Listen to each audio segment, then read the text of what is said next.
Alright guys, a quick one. Here, I'll detail how to add camera to lock screen on Samsung. So if at the end of this you found this upon informative, please don't forget to like and then subscribe. If the camera application is missing in your Samsung phone lock screen and now you want to add it back, then this is what you simply need to do. So if at the end of this you found this upon informative, please don't forget to like and then subscribe. Now to add camera to lock screen on your Samsung phone, all you need to do is go ahead and open the settings app. Scroll down, locate and click on Wallpaper and Style. Under Wallpaper and Style, do not change your wallpaper. Instead, go ahead and click on the lock screen wallpaper.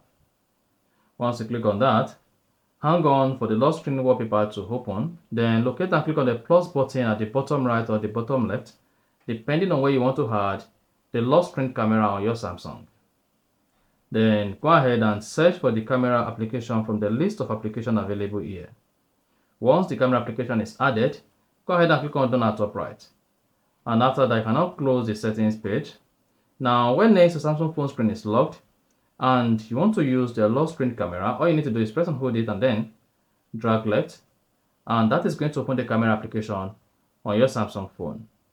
Just like that. And then you are good. So if you found this upon informative, please don't forget to like and then subscribe.